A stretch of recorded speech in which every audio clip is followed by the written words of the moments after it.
This video will describe the audience's dialogue, which you see here. And you're allowed to define up to 5 audiences. I've defined 4: churched adults, unchurched adults, church children, unchurched children.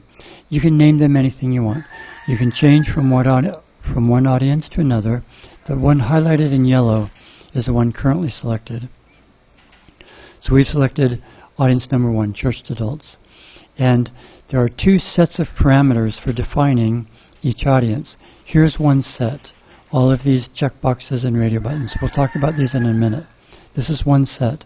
The other set is the complex concepts. Earlier we had a video about the complex concepts over here. These are exactly the same.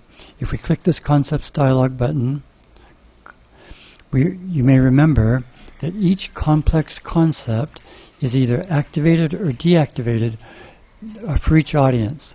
There's a checkbox for each audience, as you see here. But a previous video already talked about this, so I won't talk about this again now. But this button and this button are exactly the same. So in this video we'll talk about these parameters. The first parameter for each audience is the type of translation, literal, dynamic, or both. For example, we're here in Genesis 1:5, and we see here that this is a literal alternate. And if we click the generate button now, God called the light day and called the darkness night. That evening and that morning were the first day. That's very close to the original Hebrew text. If we say a dynamic translation, we look here now, and now there's a dynamic alternate. And if we click the generate button now, He, God, did these things on the first day. So nothing about that evening and that morning, just He did these things on the first day. That's a dynamic alternate. You also have the option of including both. Sometimes you'll want both, literal and dynamic. Now,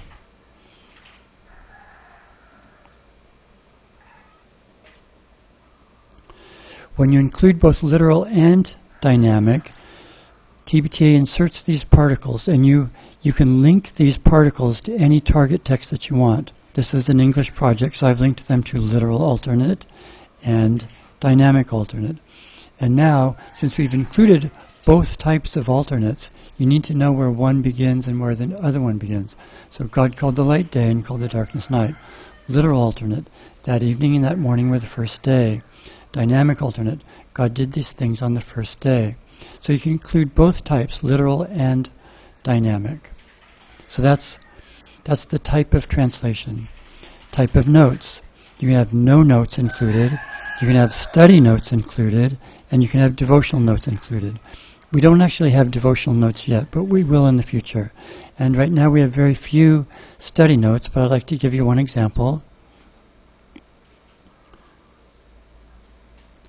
Let's go to Genesis 3:15.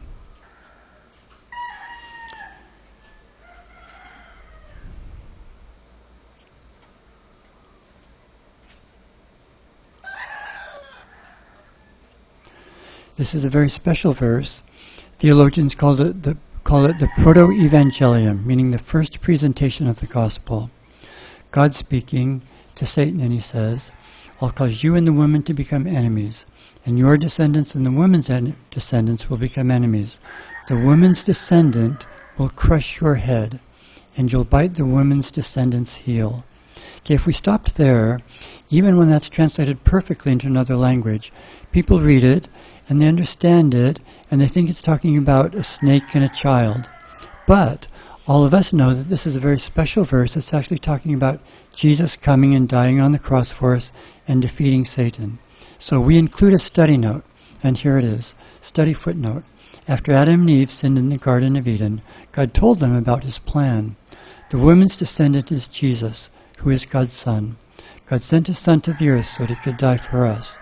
When the soldiers crucified Jesus, Satan bit Jesus' heel, but Jesus became alive again.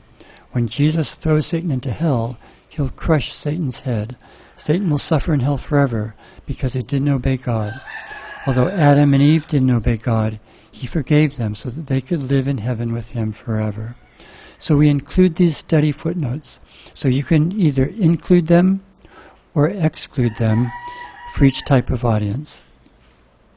Next comes the different types of implicit information. We have cultural implicit information, situational implicit information, historical implicit information, background information, subactions, and geographical names.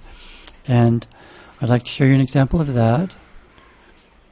Let's go to Ruth 4:5. And we see here that this is implicit cultural information. And if we generate this verse now,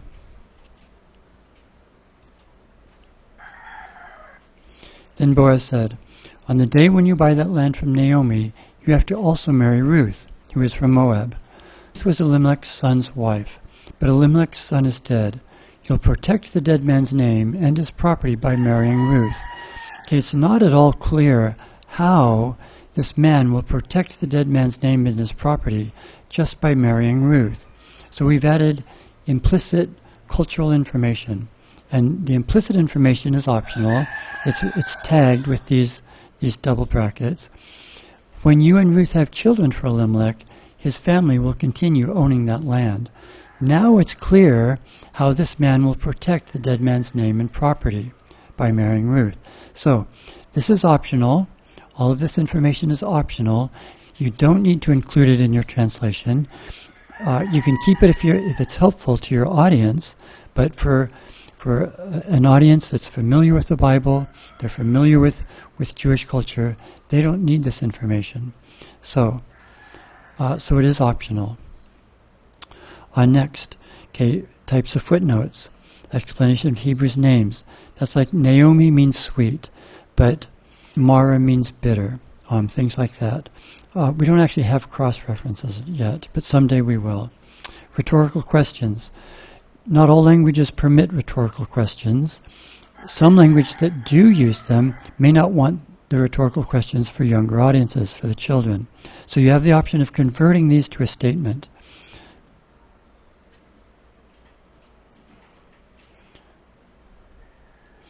We're at Ruth 1:21, and if we generate this verse, then Naomi said, "When I left Bethlehem, I had many good things, but the Lord took those things away from me. So why should you call me Naomi?" That's a rhetorical question. Your language may not permit rhetorical questions. So you can come here, check this box. Now, instead of having a rhetorical question, we will include a statement. If we generate this verse now,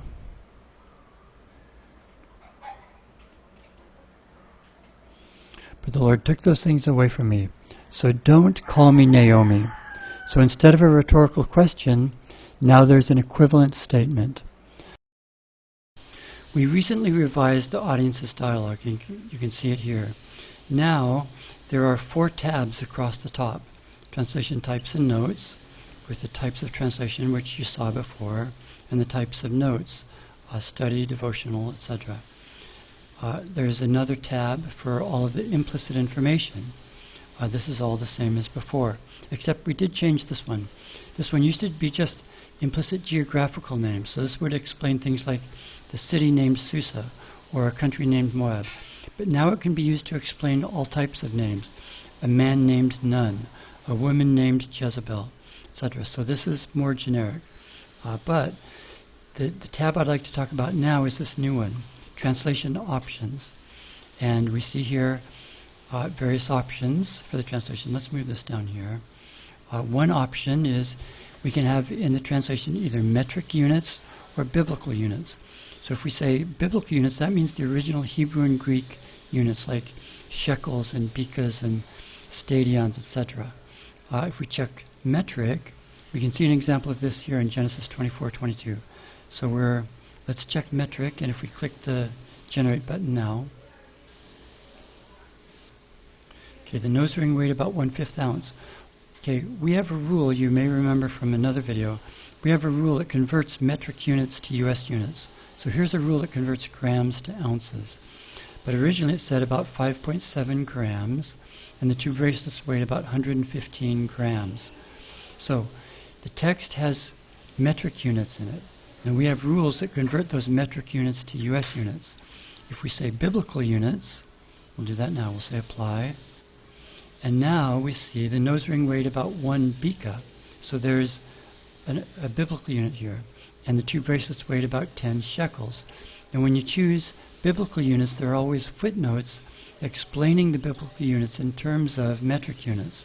1 bika is about 5.7 grams. 10 shekels is about 115 grams. We'll click the Generate button now.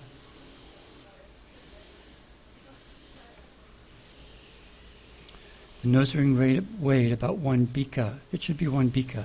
This is a problem. There's an issue here, but I won't go into the detail now. Your MTTs can clean this up. When we change from one numbering system to another, sometimes nouns are plural that should just be singular. But anyway, the nose ring weighed about 1 bika, and the 2 bracelets weighed about 10 shekels. Footnote, 1 bika is about 1/5. Ideally, it would say 1/5 of an ounce. So here, again, the MTTs need to clean this up a bit. And 10 shekels are about 4 ounces. So you can choose you can choose biblical units, but there will always be footnotes explaining the biblical units in terms of metric units. Another option is rhetorical questions. We talked about that in the previous section of this video. Another option is shortened sentences. Let's go to Joshua 1:1. In some languages, they prefer short sentences, or maybe for certain audiences, you prefer short sentences. Here, Joshua becomes the leader of the Israelites. After Moses, who served the Lord, died, the Lord spoke to Joshua. Previously, Joshua, who was Nun's son, assisted Moses. So in this verse, we have 2 descriptive relative clauses, who served the Lord, who was Nun's son. If you want short sentences, these can be moved out. Now, we can't write rules that figure out whether these descriptive relative clauses should be preposed or postposed. And we can also move certain adverbial clauses out of the main clause and make them independent clauses. So all you have to do is say shorten sentences. And if you say apply, so now these sentences that were descriptive relative clauses, now they're independent clauses. Joshua's Nun's son. If we click Generate now,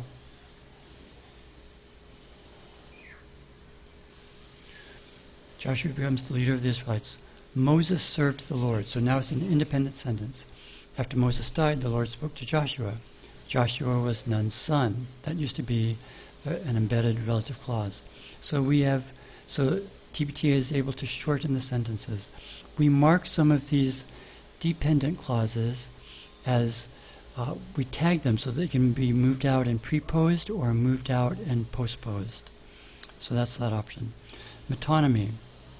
For an example of that, let's go to Joshua 8:28. Okay, metonymy is when an individual item is used as a representative of a group. There are various uses. If you say preserve metonymy, that will produce a more literal translation. We can click Generate now. So Joshua burned Ai. Joshua completely destroyed all of the things that were in that city. Well, we know it wasn't Joshua alone who did this. It was Joshua and all of the Israelite men, the Israelite soldiers who were with him. If you don't want to preserve metonymy, you can check Don't Preserve. And if we say Apply Now. So now the text says Joshua and the Israelites. Joshua and the Israelites destroyed all of those things.